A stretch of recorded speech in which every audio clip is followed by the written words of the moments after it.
नमस्कार दोस्तों, मैं आपका स्वागत करता हूं अपने यूट्यूब चैनल में और आपको बताने जा रहा हूं आरसीसी जॉइंट्स और पिकुआ के बीच में जो जॉइंट्स क्रैक आते हैं वो क्यों आते हैं और कैसे आते हैं।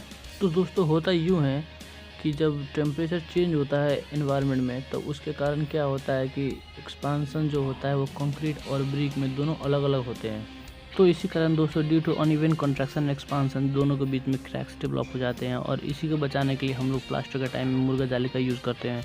अगर हमने मुर्गा जाली का यूज़ नहीं किया तो फिर प्लास्टर झाड़ का मुर्गा जाली का यूज़ करिए इस जॉइंट पे और क्रैक्स नहीं आएगा। दोस्तों ये वीडियो कैसा लगा लाइक एंड सब्सक्राइब कीजिए। Thank you.